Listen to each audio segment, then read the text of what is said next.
Bienvenidos nuevamente a su programa Agenda País. Como ustedes saben, este es un programa creado por la Universidad Tecnológica con el propósito de examinar diferentes temas de interés para el país desde una perspectiva académica. En esta ocasión vamos a abordar un tema sumamente interesante denominado Función Pública y Gestión del Talento Humano en El Salvador, y como siempre vamos a comenzar presentando un breve reportaje sobre la relevancia de este tema. Función Pública y Gestión del Talento Humano en El Salvador.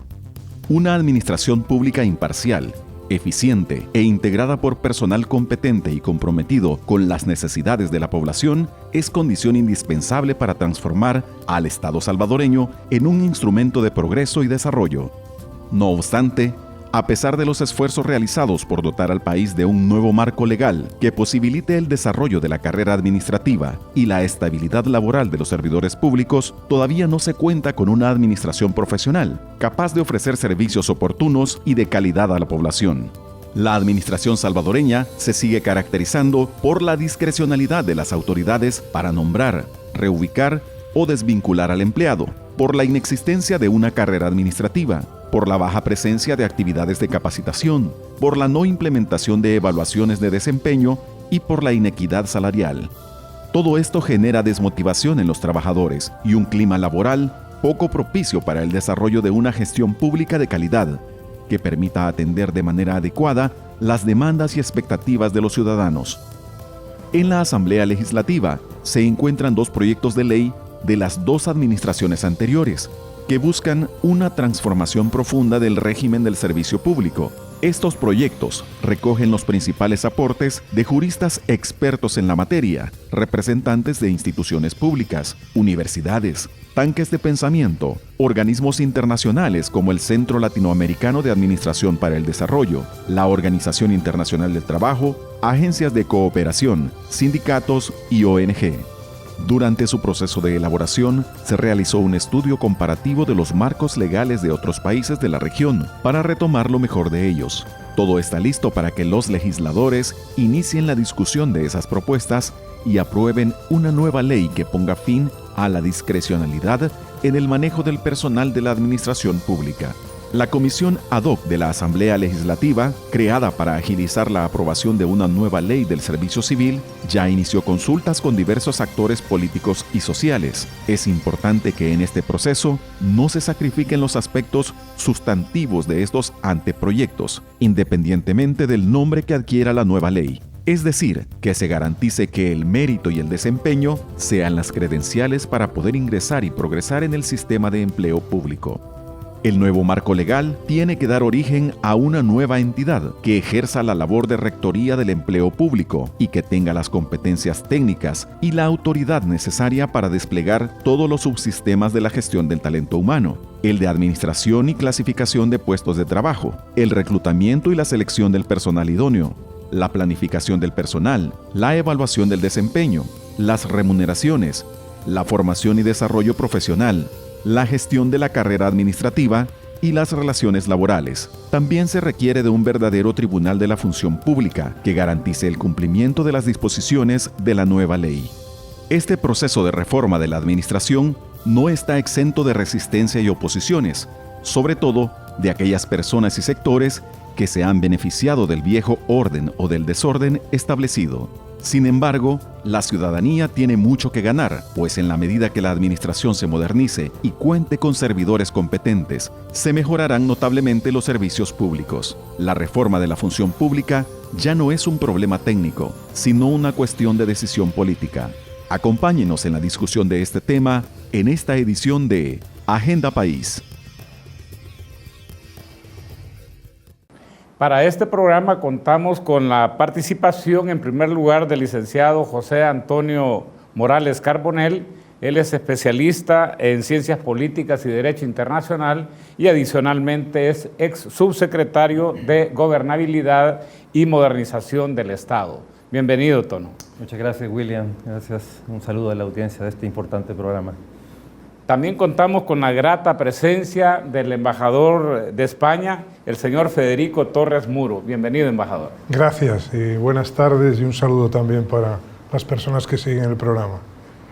Bien, Tal como hemos podido apreciar en el reportaje recientemente presentado, contar con una administración pública eficiente, integrada por personal idóneo, competente y comprometido con las necesidades de la población es fundamental para poder cumplir con lo establecido en la Constitución de la República, principalmente con relación a las obligaciones que le competen al Estado.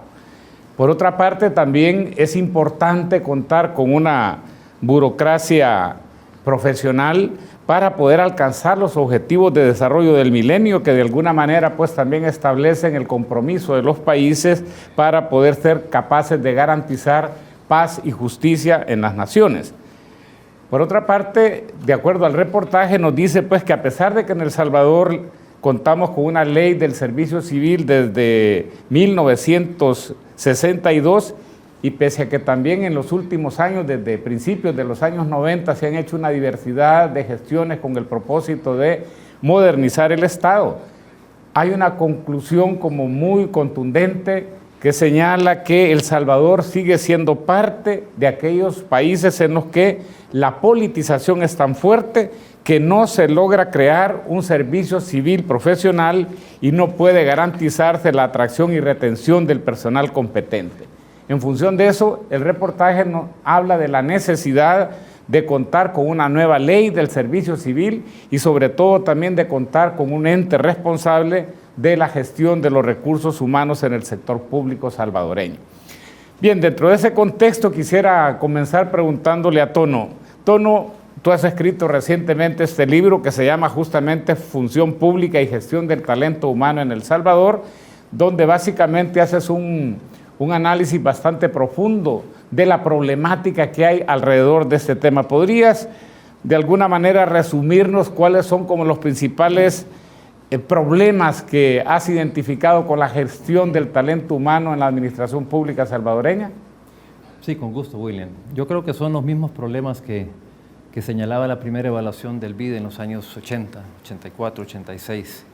El nivel de discrecionalidad tan alto que existe para nombrar, desvincular al personal público, al personal de la administración pública, la inexistencia de una carrera administrativa en el país, la inestabilidad laboral, la falta de evaluaciones del desempeño, el problema de la inequidad salarial, todo eso, a grosso modo, pues existe aún en nuestra administración, a pesar de que han habido avances, porque si tú te das cuenta, en el último infobarómetro de la función pública, que se establece con el apoyo del Fondo España-SICA, ¿verdad? Y en el que participan evaluadores independientes, pues El Salvador logró ascender algunos puntos en esta tarea, sobre todo por los esfuerzos que se hicieron en el sistema de actualización de puestos y de clasificación de puestos en el órgano ejecutivo, la promoción del diálogo, por ejemplo, con el sector sindical para generar ambientes laborales más propicios, todo el trabajo que se hizo para poder tener un nuevo marco legal que permitiera realmente el desarrollo de la carrera. En fin, en base a una cantidad de indicadores que se establecieron en este barómetro, pues se vio que habíamos subido algo en este sentido. Pero siempre seguimos siendo una administración que se caracteriza por esa discrecionalidad tan grande en el manejo del personal, por el clientelismo político, y creo que ese es uno de los grandes desafíos que tenemos si El Salvador quiere realmente dotarse de una administración profesional que le permita realmente dar servicios oportunos y de calidad a la ciudadanía.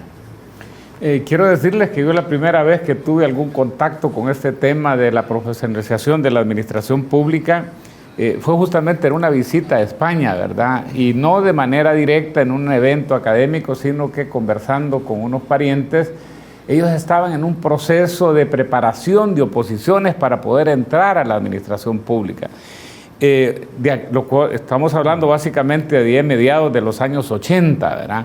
Lo cual de alguna manera indica que este es un tema que siempre ha sido importante, por ejemplo, para el gobierno español. ¿Podría, embajador, decirnos cuál es la relevancia que tiene este tema, a juicio suyo, para el desarrollo de un país? Bueno, a mí me parece que la función pública es básica para en la configuración de un Estado democrático, de un Estado de Derecho.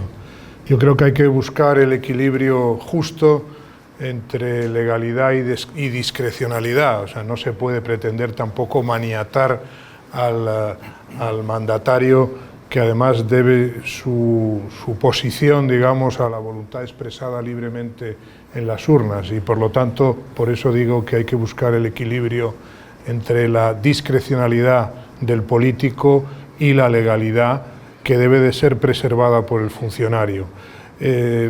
A mí me gusta mucho incidir en las tres características que tiene que tener un funcionario público, que quizá nos sirvan para entender lo que representa esa figura de la función pública en un Estado moderno. Los funcionarios públicos tienen que ser capaces, leales y neutrales. Tienen que ser capaces para saber elaborar y ejecutar las políticas de acuerdo con las orientaciones que reciben del poder político. Tienen que ser leales para estar al servicio de ese poder político, que no olvidemos que en democracia surge de unas elecciones libres, ¿no?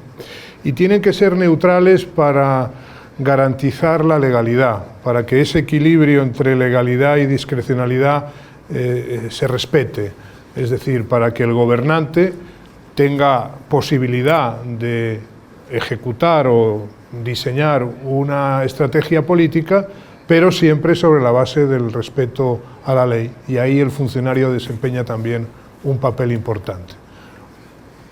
Muchas gracias, embajador. La verdad es que yo la siguiente pregunta que le iba a hacer a Tono iba justamente en la línea que se definiera en qué consiste la profesionalización de la burocracia, pero me parece que con esos tres elementos que usted ha mencionado ha quedado como bastante clara. Tono, ¿por qué, siendo tan evidente la necesidad de profesionalizar la burocracia, está siendo tan difícil su implementación en El Salvador? ¿Quiénes son los que verdaderamente se oponen a algo que parece tan evidente? Bueno, yo creo que como todo cambio en la administración pública genera resistencias, y sobre todo de aquellos que normalmente se sienten bien con la forma en cómo funcionan las cosas actualmente y no quieren realmente probar algo distinto. Yo creo que hay varios actores, ¿no?, que pueden tener resistencia a esto. Generalmente se dice que el sector sindical ha manifestado bastante oposición a esta ley. Yo quiero decirte que la experiencia que nosotros tuvimos con los sindicatos fue bastante buena y positiva. Nosotros tuvimos un diálogo con ellos que duró aproximadamente un año, porque justamente fue a través del trabajo con los sindicatos que nos dimos cuenta de las grandes falencias que habían en la administración pública. Fueron ellos los primeros que nos señalaron los problemas de la discrecionalidad en la selección de las personas, el tema de la inequidad salarial, la falta de libertades sindicales, y fue justamente a raíz de la creación de una primera mesa con estos actores que logramos empezar a darle forma a lo que fue un instructivo, en primer lugar, sobre las relaciones laborales en el órgano ejecutivo y posteriormente al documento, al anteproyecto de ley. Sin embargo, hubo un grupo que siempre se opuso, que ve esto como una imposición de organismos internacionales y como algo que viene de afuera. Realmente nosotros nunca, nadie nos impuso absolutamente nada. Quiero decirles que el principal apoyo que tuvimos para desarrollar todo esto fue de la Agencia Española de Cooperación Internacional. Todo el programa de profesionalización de la administración pública fue financiado por ellos, y ese programa incluía no solo la elaboración de un nuevo marco legal, también lo que dije anteriormente sobre el sistema de clasificación de puestos. Se trabajó con el Instituto también de España, ya en el marco de la Secretaría Técnica de la Presidencia, la creación de la Escuela Nacional de Formación, en fin, pero nadie nos impuso absolutamente nada. Esto no quiere decir que no hayan temores, yo lo digo en el libro, del pasado, en donde a veces algunos programas de modernización del Estado se acompañaban de programas de privatizaciones, de reducciones del aparato del Estado, y eso generaba despidos. Entonces, cuando se oye modernización, muchos dicen reducción y despidos automáticamente, ¿no? De hecho, ya se escuchan algunas voces de que si se aprueba la ley que está en la Asamblea, vendrán una cantidad de despidos, y eso realmente nunca se planteó así. Al contrario, nosotros lo que planteamos es que si encontrábamos un gap entre el perfil de la persona, ¿verdad?, y los requerimientos que tenía el puesto, que lo que había que dar era oportunidades de desarrollo a las personas para que pudieran realmente colocarse a la altura de las exigencias de ese puesto, pero en ningún momento se habló de reducciones. Eso tiene que ver con la memoria del pasado, que todavía está presente, pero que realmente no es ese el plan. Realmente el plan es dotar al trabajador del sector público de un marco legal que lo proteja, porque realmente el actual no es suficiente, ¿verdad?, para garantizar esos derechos y mucho menos para garantizar una administración pública eficiente. Habrán otros que se oponen porque no quieren evaluaciones del desempeño, ¿verdad?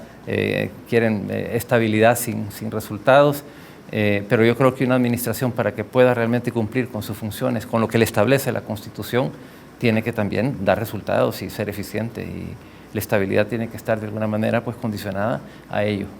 Pero también es importante saber quiénes son los partidarios. A veces depende más que un proceso de estos camine de quién impulsa que de quién se opone. Yo, básicamente, algo que he observado, no he visto todavía campeones así que verdaderamente lo impulsen con fuerza.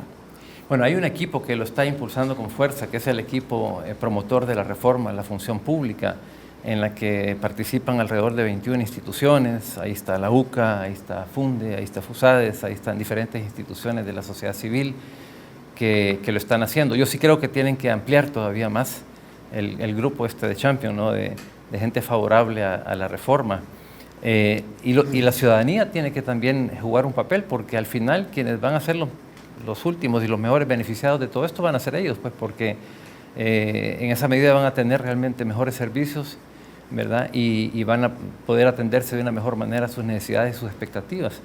Pero sí hace falta, en general, los partidos políticos deberían de reflexionar también sobre este tema, porque el clientelismo ya no paga en ningún lugar del mundo. Realmente invertir en un Estado profesional es una forma de poder garantizar también una buena implementación del plan de gobierno que se ha ofrecido durante las elecciones, ¿verdad? De lo contrario, al final se va perdiendo legitimidad y sucede pues lo que sucede siempre, ¿no?, que no se logran buenos resultados en la gestión. Yo pienso que para todos es un tema de interés. Bien, vamos a ir en estos momentos al primer corte.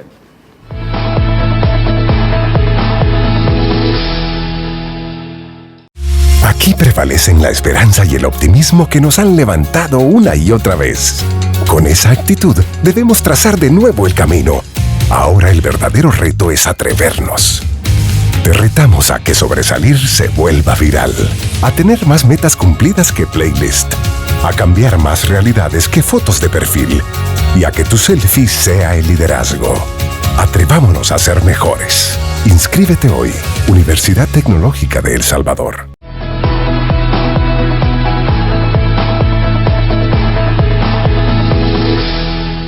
Embajador, ¿cómo se garantiza la profesionalización de la burocracia en España? Bueno, en la medida en que la tenemos garantizada, porque todo es relativo, ¿no? Y como dice el refrán, en todas partes cuecen habas, pero le voy a explicar cómo se intenta garantizar, ¿no? En primer lugar, con unos sistemas de selección a los que usted ha aludido antes, basados en el mérito y la capacidad, y también en la estabilidad en el empleo de los funcionarios públicos. Es decir, si elegimos a los mejores para la función pública o a los mejores entre aquellos que quieren convertirse en funcionarios públicos, tendremos ya avanzada gran parte de nuestra tarea, ¿no? A mí me gustaría también incidir en el hecho de que la profesionalización de la función pública también es un factor de movilidad social, porque si estamos atrayendo hacia la administración, hacia la función pública, a las jóvenes y a los jóvenes más capaces dentro de la sociedad, indudablemente eso es un factor de movilidad, es un factor de estabilidad laboral para ellos y sus familias, y es un factor de movilidad, porque el acceso a la función pública no se articularía sobre la base de conceptos como, por ejemplo, el principio hereditario, sería un principio exclusivo de mérito y capacidad. Y además hay otro elemento curioso que se detecta en España desde hace ya algún tiempo, que es que los cuerpos de la administración del Estado sirven también para formar gente que después de una experiencia, llamémosle de 10, 15 años en la administración del Estado, pueden incorporarse a trabajar también en el sector privado, y eso hace que haya una interrelación entre sector privado y función pública, y también que esas personas tengan libertad para ir al mercado con sus conocimientos, los que tienen y también los que han adquirido en esa experiencia de función pública. A mí me parece que ese es un elemento también a tener en cuenta, el de movilidad social. Tono, hay personas que dicen que había más profesionalización de la burocracia durante los gobiernos militares que durante los gobiernos de la democracia. ¿Qué opinas al respecto? No, yo realmente no tengo opinión sobre eso. Yo lo que conocí de los gobiernos militares fue la persecución, la represión, las violaciones de los derechos humanos. No conocí realmente el funcionamiento de las instituciones. Y yo creo que yo no quisiera volver a esa etapa. Yo creo que hemos dado un buen paso con terminar la guerra, con firmar la paz.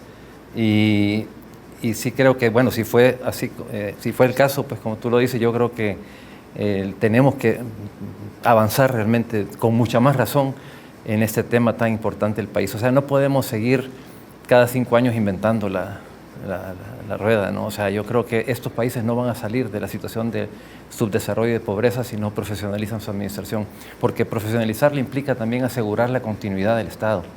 O sea, la inversión en recursos humanos, en formación de personal, o sea, toda la memoria histórica de la institución, todas las capacidades instaladas se pierden cada 5 años en el ámbito nacional y se pierden cada 3 años en el ámbito municipal, porque realmente aquí no estamos en el caso de España, donde a veces los ministros hasta tienen dificultades para hacer sus cosas, como lo decía el embajador, porque hay una burocracia bien establecida que a veces puede hasta dificultar esa labor. Pero aquí es el otro extremo, Federico. Aquí realmente el cargo de confianza no tiene límite históricamente. O sea, tú le puedes preguntar a un ministro cuántos cargos de confianza tiene. Si te dice 200, 300, no es problema, nadie se asombra. Yo me acuerdo en Europa, cuando llega un ministro, llega con su grupo de asesores, pero los puedes contar con los dedos de una mano. El resto son personal de carrera que tiene años de estar ahí, que labora y que por supuesto tiene esas características que decía el embajador, de lealtad, de trabajo en función de quien está gobernando en ese momento, pero al funcionario se le respeta, puede hacer carrera, hay estabilidad, la inversión que se hace por parte del Estado se rentabiliza enormemente y eso permite a un Estado progresar y desarrollarse. Nosotros estamos realmente muy atrás en ese sentido. El Estado ha sido concebido como un botín político del partido que gana las elecciones para pagar favores, ¿verdad?, a militantes sin que necesariamente cubran con los requisitos para lo cual están siendo contratados. Pero ¿no será justamente que, vaya, porque quizá durante los gobiernos militares, como no estaba ese desafío de ganar elecciones, porque de alguna manera pues ya se sabía quién iba a ganar, ¿verdad?, ¿no será que justamente este tema de la alternancia algunos políticos lo hayan confundido como que una manera de poder obtener réditos electorales está con llevar una cuota demasiado grande de personas de confianza precisamente para su respectiva administración? Sí, es probable. Yo creo que se equivocan porque al final una buena gestión no se desarrolla solamente con cargos de confianza, sino con gente también que tenga las competencias requeridas para efectuar su trabajo y el compromiso social necesario para poder servir a los ciudadanos como se lo merecen. Entonces, yo sí creo que hay que cambiar esa visión cortoplacista que se ha tenido y pensar en términos de país. Bueno, cuando nosotros trabajamos en la gestión anterior en planes como el Plan El Salvador Seguro, el Plan El Salvador Educado, el Plan El Salvador Sostenible, que eran planes a 15, 20 años plazo, lo hacíamos con esa perspectiva de que no podemos cada 5 años tener que improvisar. El país tiene que ponerse de acuerdo en planes de largo alcance y los diferentes gobiernos que se sucedan puedan ir dando continuidad, como sucede en los países europeos, ¿verdad? Hay planes de medio ambiente allá que yo conocí, que se hicieron consultas muy amplias, en donde al final hay un compromiso multipartidario para darle continuidad a lo largo de los años. Nosotros no podemos estar pensando en planes a corto plazo, pero sí necesitamos una administración pública que sea coherente con esa visión y que pueda realmente darle continuidad a todo ese esfuerzo del país. Embajador, me llama la atención, como lo señalaba Tono, que la cooperación española ha estado bastante cerca de este tema, ¿verdad? Decía que ha apoyado, por ejemplo, desde la elaboración del proyecto de la Ley de Función Pública, el sistema de clasificación de puestos del órgano ejecutivo. Se hablaba también de un informe sobre el barómetro de la Administración Pública para Centroamérica y República Dominicana, la Escuela Nacional de la Administración Pública, y después de tanto esfuerzo no genera cierto tipo de frustración. ¿Cuál es su percepción al respecto? O sea, bueno, yo creo que hemos avanzado, ¿eh? Este es un eje de trabajo fundamental para nosotros a través de un fondo de fortalecimiento institucional que tiene esta vertiente de apoyo a la modernización de la administración pública en general. Usted ha mencionado el apoyo a la Escuela Nacional de Formación Pública. También hemos trabajado, hasta ahora sin éxito, pero no vamos a cejar en nuestro empeño, en la nueva Ley de Servicio Público. Pensamos que hay una oportunidad para reabrir ese debate. Nosotros, por supuesto, vamos a hacer una labor de acompañamiento si así se nos solicita, pero no vamos a influir en el proceso de debate público y ni mucho menos en el debate que se tendrá que abrir en la Asamblea Legislativa. ¿Por qué esto es importante para la cooperación española? Mire, nosotros tenemos 3 ejes de actuación fundamentalmente, que son la lucha contra la desigualdad, la lucha contra el cambio climático a través de un muy ambicioso programa de agua y saneamiento, y también este fondo de fortalecimiento institucional, porque estamos convencidos de que la administración del Estado es fundamental para transformar un país, como ocurrió en el caso de España. Todo el mundo tiene en la memoria la transición de un modelo dictatorial a un modelo democrático, y ahí fue fundamental la administración, y fue fundamental una ley de reforma fiscal que dotó al Estado de los recursos financieros y humanos necesarios para tener una política pública en materia de salud, en materia de educación, un sistema de pensiones sostenible. Es decir, para nosotros, en nuestra experiencia en España, una administración del Estado eficiente y moderna fue fundamental para esa transformación política. Y aquí estamos trabajando no solamente con el Poder Ejecutivo, con el Ministerio de Hacienda, por ejemplo, sino también con la Corte de Cuentas, con la Asamblea Legislativa, porque creemos que el fortalecimiento de las instituciones garantiza la estabilidad democrática de un país, porque además sirve para satisfacer las necesidades sociales.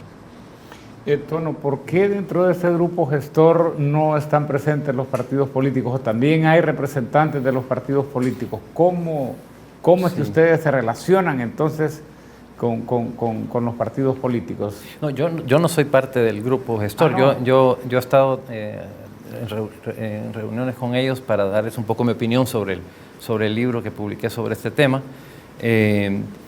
pero es un grupo que surge de la sociedad civil. No incorpora a los partidos políticos, pero son muy activos.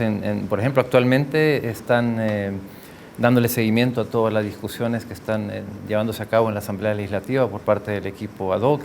Se reúnen con personeros del Ejecutivo, se reúnen con actores diversos, diputados,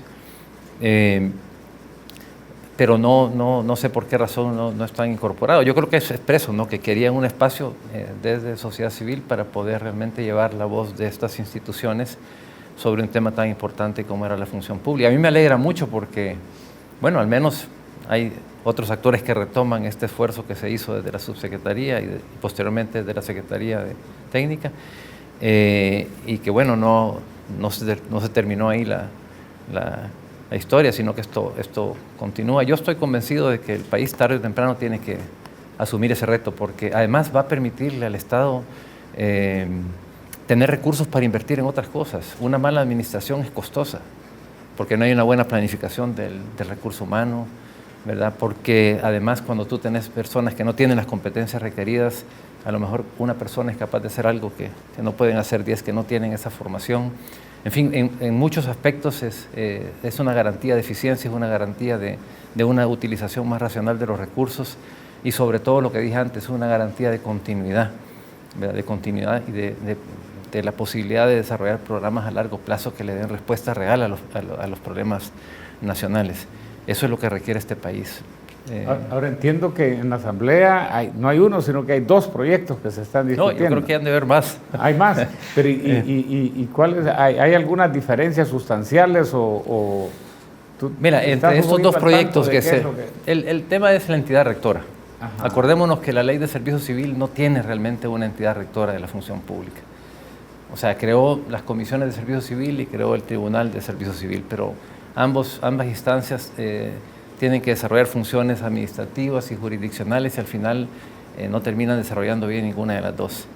Entonces tiene que haber una entidad que realmente gestione adecuadamente el empleo público. Y cuando digo que lo gestione, son muchos ámbitos que lo tiene que gestionar. O sea, por ejemplo, que garantice el ingreso por mérito, ¿verdad? Que puede establecer un sistema de evaluación del desempeño, que establezca una política salarial que reduzca las inequidades, que pueda desarrollar la carrera administrativa, los planes de formación, en fin, que gestione adecuadamente el clima laboral dentro de las instituciones, por no hablar que de los aspectos estrictamente relacionados con la gestión del talento humano, pero un ente rector debería de promover también los modelos de gestión de calidad en la administración pública. No hace falta solo tener buenos funcionarios, sino también gestionar las instituciones con modelos adecuados, ¿no? Estamos acostumbrados a hacer las cosas de una manera y creemos que es la mejor, y a veces no necesitamos grandes inversiones, solo modificar esa forma de hacer las cosas y tener mejores resultados.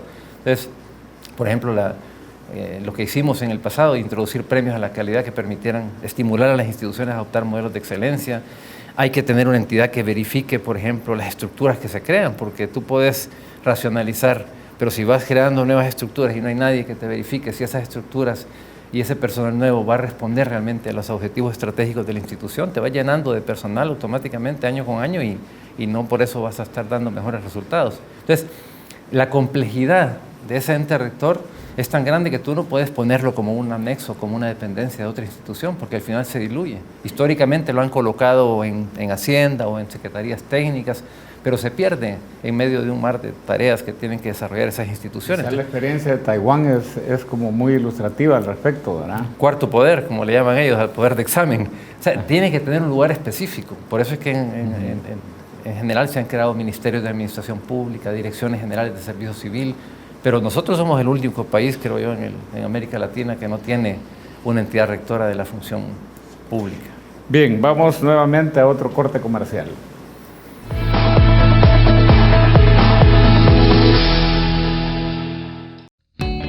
Gramática al día. Sea bienvenido a Gramática al Día, el espacio que promueve el buen uso de la lengua española. Hoy hablaremos sobre algunos usos de la G y la J. Se escribe G delante de E o I, en las formas de los verbos cuyo infinitivo termina en ger, gir y gerar. Ejemplos: proteger, rugir, aligerar.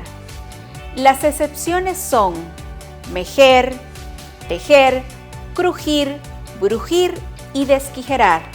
En los vocablos que terminan en gente, ingente, vigente, ingente, pungente, indulgente, contingente, vigente. En los tiempos de los verbos que llevan en su infinitivo esta letra: corregíamos, corregir, recogiste, recoger. En las palabras que empiezan por legi, legis, gest, legislación, gestión, a excepción de lejitos y lejía. Le invitamos a estar pendiente de nuevas ediciones de Gramática al Día. Una producción de la Universidad Tecnológica y la Academia Salvadoreña de la Lengua, con el auspicio de Canal 33.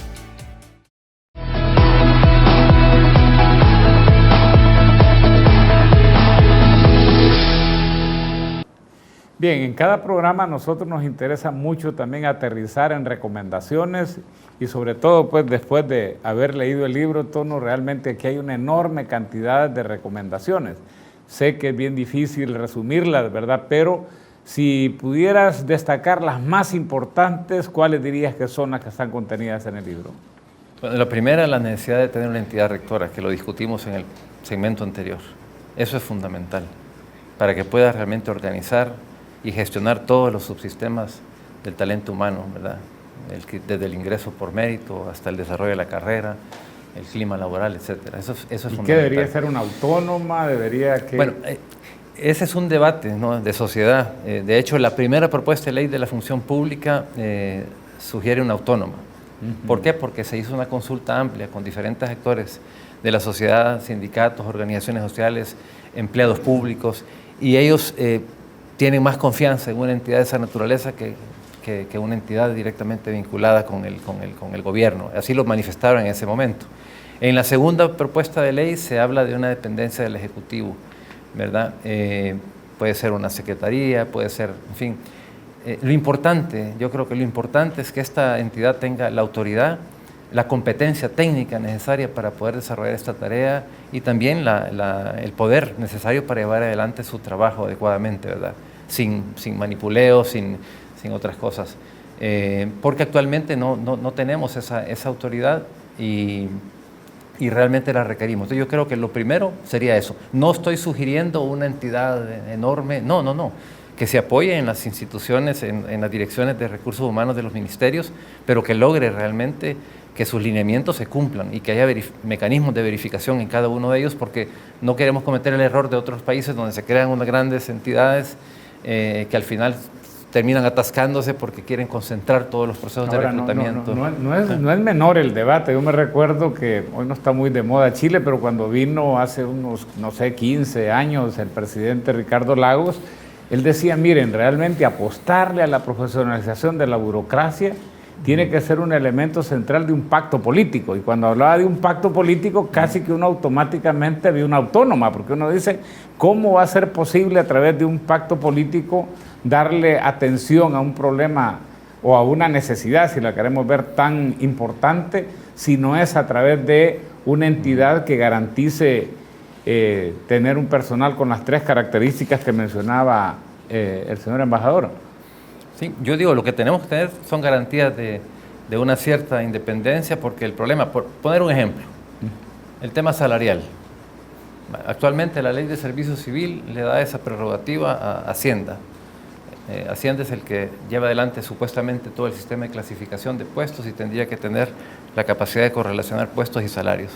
Pero el mecanismo que se desarrolla nos ha generado una dispersión salarial enorme, porque en general el titular solicita, cuando se libera la plaza, la contratación de tal persona, sugiere el salario, Hacienda realmente lo que ve es si hay disponibilidad presupuestaria, pero no entra en un análisis detallado de las necesidades de esa plaza, ni si realmente cubre con las características, y en general si hay recursos, dice, se aprueban. Y eso va generando una dispersión que en el libro pueden ver ustedes los ejemplos. Y es muy difícil que Hacienda resista a una orden de alguien que le diga, mire, me vas a poner este salario tal titular.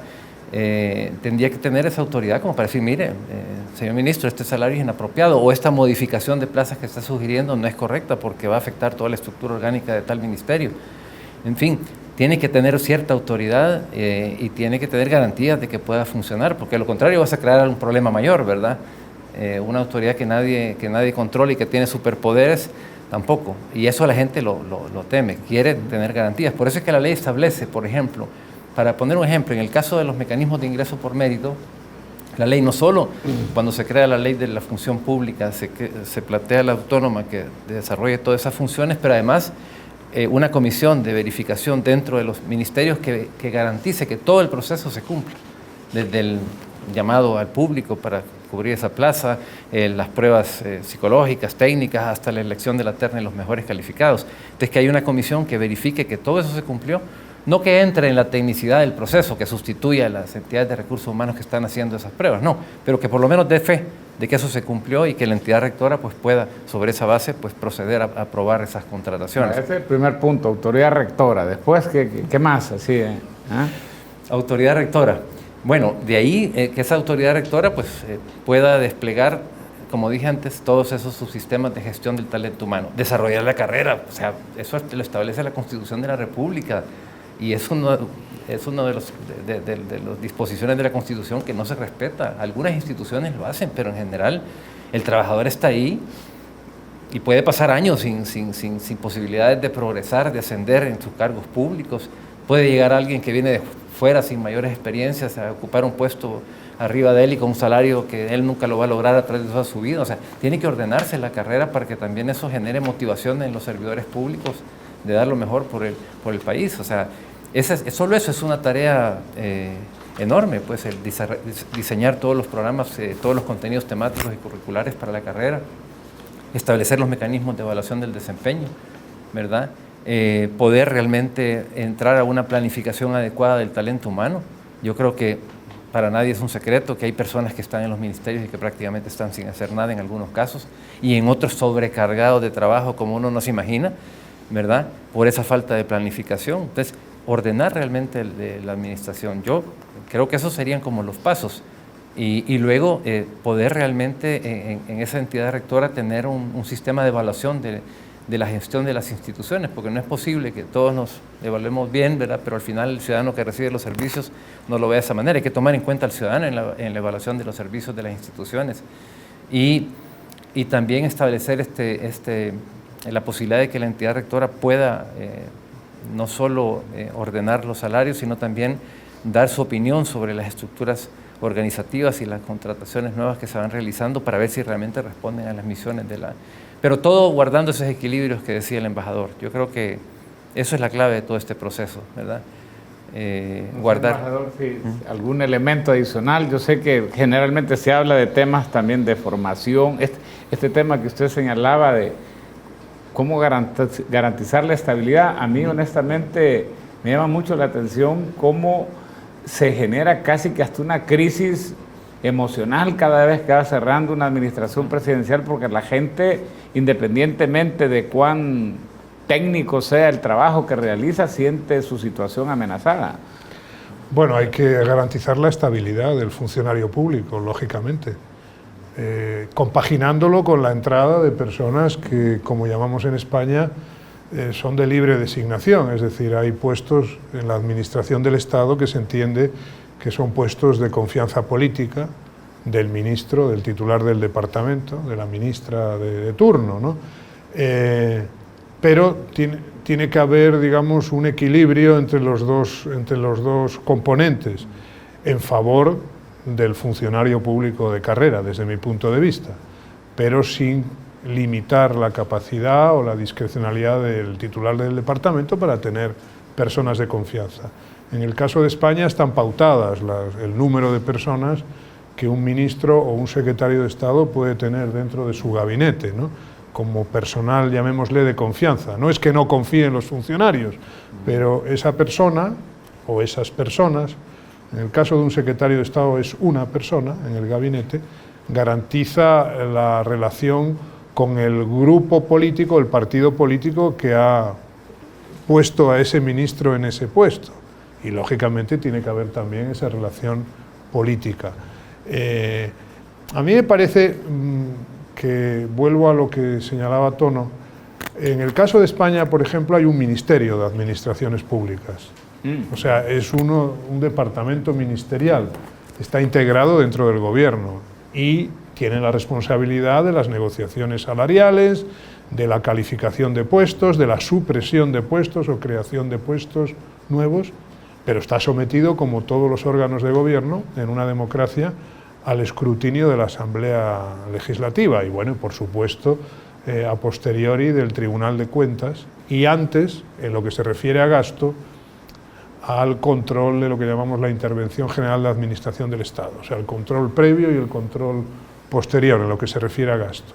Y en lo que se refiere a gestión de recursos humanos, además del control parlamentario, están las mesas de negociación con los sindicatos de la función pública, los que hay que tener obviamente en cuenta, y que son también los que trasladan a la Administración sus preocupaciones en materia de calificación de puestos, de necesidad de incrementar las plantillas y negocian los aumentos salariales. La última palabra la tiene el Gobierno y la tiene, como bien señalaba Tono, el Ministerio de Hacienda, que es en estas cuestiones que tienen una repercusión sobre los presupuestos generales del Estado, es el responsable de su gestión.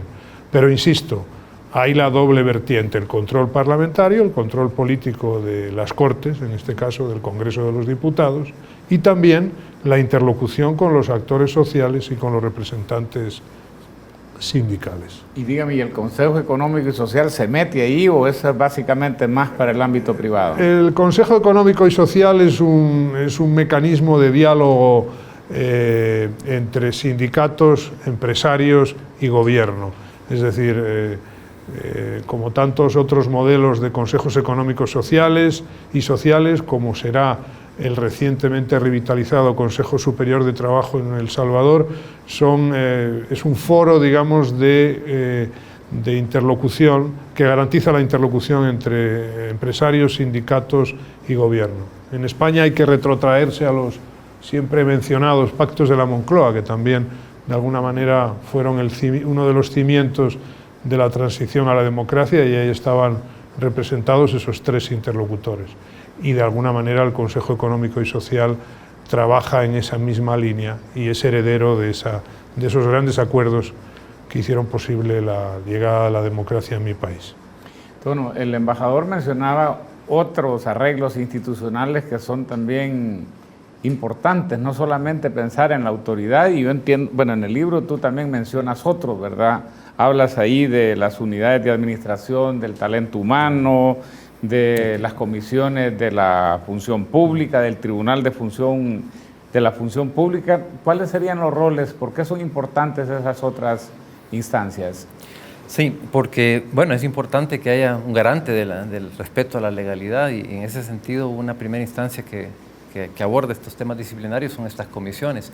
Actualmente la Ley de Servicio Civil establece lo que llaman las comisiones de servicio civil, que normalmente son no solo las encargadas de administrar las pruebas de ingreso, que raras veces lo han hecho, ¿verdad?, porque nunca han tenido ni el tiempo, ni el espacio, ni la formación, ni las competencias para poderlo hacer, y también tienen que iniciar los procesos disciplinarios.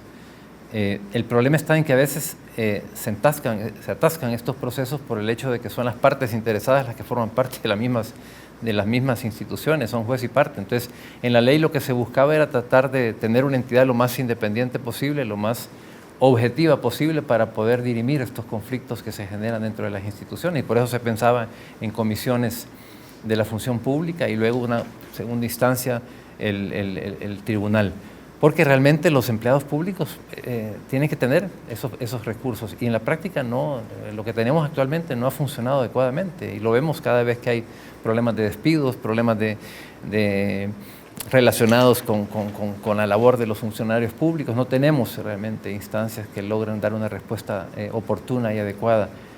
Bueno, supongamos que un empleado público postula para un cargo y está convencido de que en el entendido que hubiesen realmente pruebas adecuadas y un proceso como el que lo requiere la ley, estuviera convencido de que no fue bien calificado, o que le dieron el puesto a una persona que no tenía esas condiciones y considera que fueron dañados sus derechos, que hayan recursos para que la gente pueda realmente someterlos, y que hayan entidades independientes que puedan dirimir estos problemas, que el empleado se sienta mucho más protegido. O sea, yo pienso, hay una dimensión que nosotros olvidamos, y es que el derecho a ingresar a los cargos públicos es un derecho humano. O sea, y eso se nos pasa en la Declaración de Derechos Humanos, en la Constitución, en el Pacto de Derechos Civiles y Políticos, en la Convención de la OEA. O sea, todos los ciudadanos salvadoreños tienen derecho a optar a un cargo público, y el único requisito debe ser la idoneidad, el mérito, el desempeño. No pertenecer a un partido político o ser afín a esto o al otro que está en el gobierno. Aquí históricamente no ha sido así. Aquí, si tú trabajas con un gobierno, es que estás o con el partido que está gobernando, o ya te ven con sospecha, ¿no? Y realmente eso, yo por lo menos lo que yo conocí en Europa es diferente. Tú tienes gente que trabaja en un ministerio, puede ser su opción política, nadie se va a meter con ella y se la van a respetar. Y por supuesto, nadie se le va a ocurrir movilizar a un empleado público para apoyar una causa política. Al empleado público se le respeta. Bueno, lo dice la Constitución, los empleados públicos no están al servicio de los partidos políticos, y por lo tanto en ese sentido es que yo decía que hay que respetarlos, porque históricamente no ha sido así. Al empleado público se le ha movilizado para cuidar urnas, para asistir a actividades políticas partidarias, y eso no puede ser. O sea, el empleado está para otra cosa, y yo quisiera insistir en eso. El empleado tiene una misión, o sea, el Estado tiene una misión. El empleado tiene que garantizar de alguna manera que el Estado cumpla con esa misión, que es llevar educación, salud, bienestar, seguridad a los ciudadanos. Y al no tener un lugar de honor en la administración pública, cuando se puede simplemente desplazar y quitar sin ningún tipo de garantías, es muy difícil que el empleado reaccione y también defienda ese papel. Por eso es que el Estado ha sido ocupado para un montón de cosas sin tener ni resistencia de parte de los empleados ni de los ciudadanos. Y yo creo que garantizar que el Estado va a estar al servicio del bien común es una obligación de los empleados públicos y de los servidores públicos de este país. Bien, vamos a una última pausa comercial y regresamos con el cierre del programa.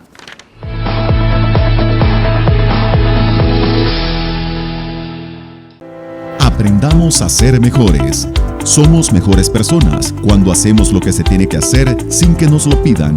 Eso es servicio. Atrevámonos a ser mejores. Una producción de la Universidad Tecnológica de El Salvador y Canal 33.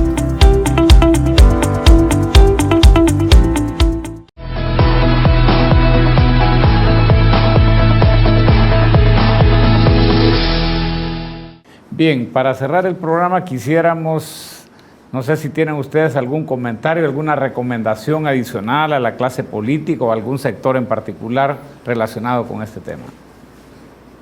Bueno, yo no me voy a aventurar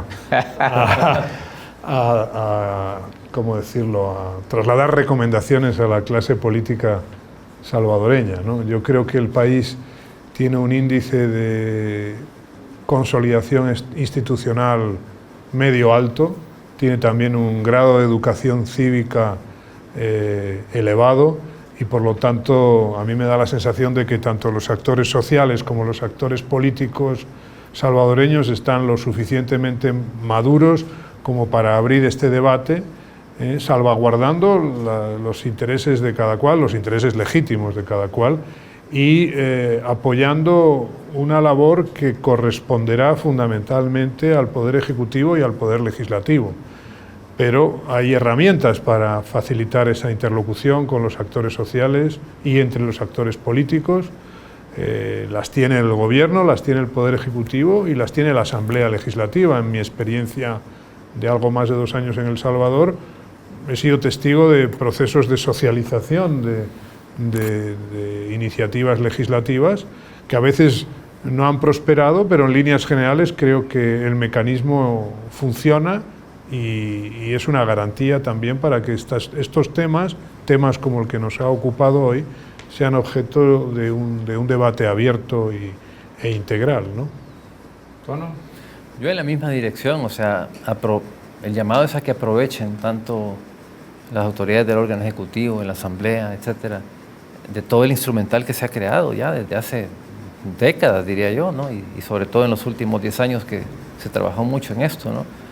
Hay proyectos de ley que se han elaborado, que ha requerido consulta con juristas, compararlo con cómo funciona esto en otros países, se ha tratado de sacar las mejores lecciones, en fin. Hay herramientas que se han construido, como es el sistema de administración de puestos, la Escuela Nacional de Formación Pública que se empezó a gestar con el apoyo del Instituto, el INAP de España. Hay un sistema de evaluación del desempeño que si bien no se implementó, pero que está diseñado y que está ahí. Bueno, en algún lugar tendrá que estar, porque como la Secretaría Técnica la disolvieron, entonces no sé dónde estará todo esto, pero yo el llamado que haría es aprovechen todo ese instrumental, aprovechen todo lo que se ha avanzado en esta materia y trabajen para construir la voluntad política necesaria para dar este paso. No necesariamente tienen que aprobar uno u otro instrumento, no. Partamos de un hecho, y es un hecho incuestionable, o sea que realmente no existe la carrera administrativa que la Constitución nos obliga a que desarrollemos en la administración pública, al menos no en todos los lugares. Y el empleado público tiene derecho a eso. No por ser trabajador de una institución o de la otra uno va a tener menos derechos que el otro. Ahorita, por ejemplo, vemos una inequidad salarial, una inequidad en materia de prestaciones sociales.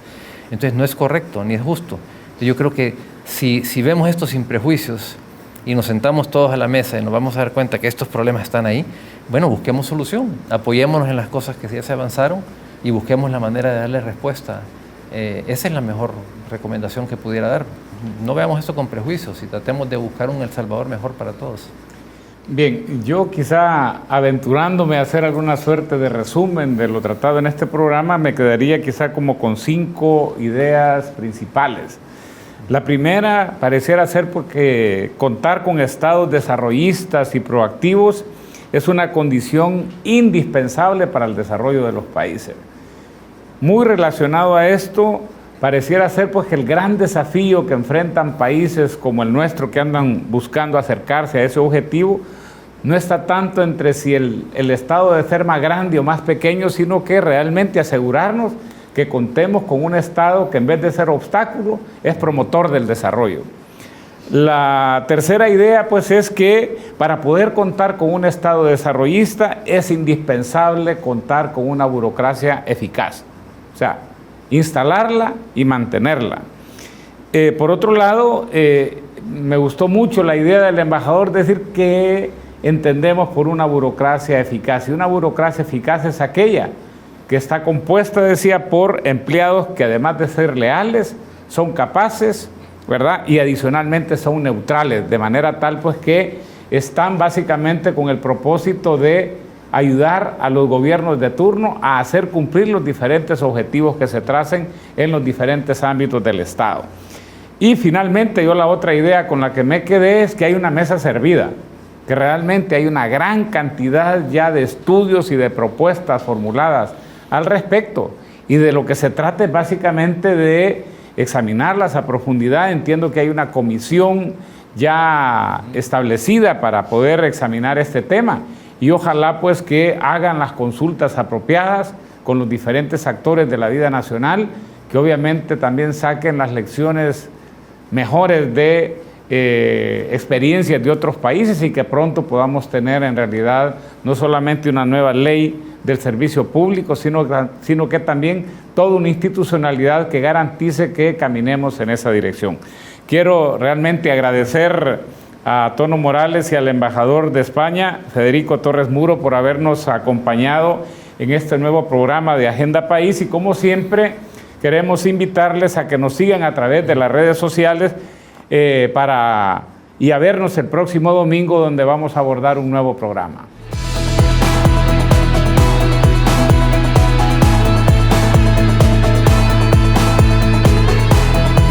Hagamos la diferencia. Seamos mejores. Universidad Tecnológica de El Salvador.